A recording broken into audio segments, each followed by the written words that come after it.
I hated the joke personally. The follow-up joke was a bit better when he talked about the population being dense, and he did a play on words about the people being dense. That was a decent joke. Yeah. So the follow-up joke was okay. But Nick, listen, we're good pals, but perhaps the reason you don't like the joke is the message. I mean, I think it's a perfectly good joke. I think it was a bad joke and a bad message, but I will allow this caveat that, of course, as a comedian, I do support his right to say the joke, even if I don't like it. And the thing is with Jimmy Carr is that you don't particularly think he means the jokes, if we're being fair. So all his jokes are incredibly dark. Some comedians, they might say they hate people who voted Brexit, and we tend to think they're probably telling the truth. Whereas Jimmy Carr, he has a persona which is dark jokes. In this case, it was against people who might question the efficacy and safety of the vaccine, which I think are perfectly reasonable positions. So I didn't like the target of the joke, but of course, as a comedian, I say, fair enough, it's just a joke. Dave, do you think comedians should have a view on COVID measures, and in particular, the heated debate around vaccines? So I find this really interesting because I've been on the show before talking about, you can't say anything nowadays, cancel culture, it's all... And now we're on this show saying, well, he said something that we like and, we shouldn't say that. I think everything is fair game for comedy. I think it's about the intent. It's about how it's executed. And look, you might not like the joke, but I'll absolutely stand by his right to say it. However, I mean, is it the job of Jimmy Carr to humiliate a member of the audience for having exercised, a bit of bodily sovereignty? Well, it's his show, so yeah. I mean, simply put, if you're going to a Jimmy Carr show, you're asking for Jimmy Carr to speak. So yeah, I kind of think. And when you start saying, when you start saying, Jimmy Carr can't talk about masks, well, Jimmy Carr actually shouldn't really talk about, women, and Jimmy Carr shouldn't talk about... Of course, that's ludicrous.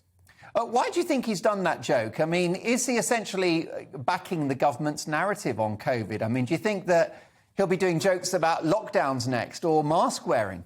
Look, I think if we're in such a state that the government is sponsoring Jimmy Carr, we've got bigger things to worry about. Of course, I don't think he's backing or been sponsored or anything like that. I think it's, with all due respect, and I genuinely mean this because I really respect Jimmy as a comic, I think it's an easy joke. But one thought about this, Nick, is we've seen the rock stars speak out, haven't we, about COVID measures. So, for example, Ian Brown, who will not perform to audiences that have had to demonstrate their vaccine status to get in.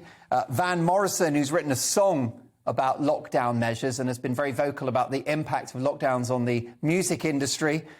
There's also Noel Gallagher, who said on national radio earlier this week that he will not follow any future rules and he will not accept another lockdown. So the rock stars are speaking out. Why are the comedians playing it so safe? Yeah, I mean, lots of rock stars have gone along with it. You've sort of cited the exceptions, but we've seen loads of people like Elton John get involved in the vaccine campaign. So, and Dave's sort of mocking the idea of Jimmy Carr being sponsored. I don't think he's been sponsored for this joke, but I do think comedians, high-level comedians, were possibly asked to say, hey, let's see you doing your little vaccine card and all that sort of thing. I don't want to get too conspiratorial, but we did hear of Instagram stars saying, I've been given offered a certain amount of money to promote the vaccine. So that sort of stuff does go on. And like you say, comedians have been incredibly silent. Not me, because I've got nothing to lose. I've just been mouthing off since the start. But top comedians with a lot, who are a lot more, Well, yeah. Nick, you're clever because you've basically cancelled yourself, and Dave can always borrow money from Keith at the corner shop. I mean, Dave, I do think there's something a little bit harsh about the tone of Jimmy's joke, and I completely agree with you. I sort of defend to the death his right to do any joke he wants to, and you're definitely right to point out that here at GBNews we're against cancel culture, so I won't be cancelling Jimmy anytime soon, not that you could.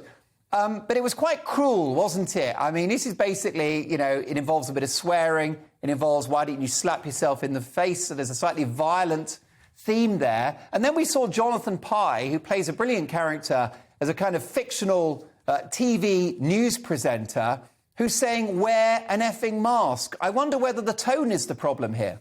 Oh, come on. I think, like, if you're going to see Jimmy Carr and you think that's offensive, then you have got a long 2 hours. Strap in. That's like saying, you know, Billy Connolly, he was all right, but he was a little bit of a sweary Mary. I mean, that is what people expect. And actually, that's what comedy breeds on, is that acerbic persona, that real, sort of not standing middle of the road of going for it double barrel. So I think that's absolutely fine. Look, Dave, you've actually been really, really interesting on the subject of COVID measures since the beginning of the pandemic. You do a colossal amount of TV and radio work as a pundit. But why have so many other comedians been so quiet? Why do they seem afraid of this topic?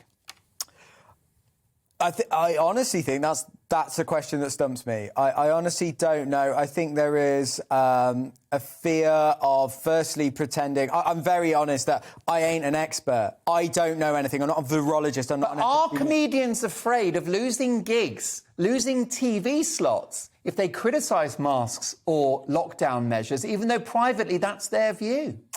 Look, I know where you're railroading me into this, and I want to say no, but I'm putting words in your mouth, baby. I think there might be a little bit of truth within that, and I think actually. But that's pathetic for a comedian to have no backbone. If you're a comedian and that's what you think, you should say it on stage.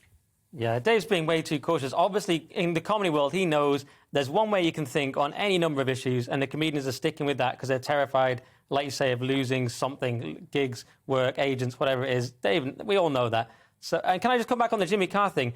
Yes, it's a joke. Yes, he's always harsh to his audience, and that is fine. It's his show. That's partly what people come for. But I think the reason people are so annoyed about it or worked up is because the people who are questioning vaccines have been so vilified, and they're being the way they're being treated in Austria and Germany is so horrific that I think people are extra sensitive about it. I just wanted to say that. So that's why people are so upset about it. Well, what's your view? Mark at GBNews.uk. Do you want to hear comedians talking about COVID measures? Should they stick their necks above the parapet?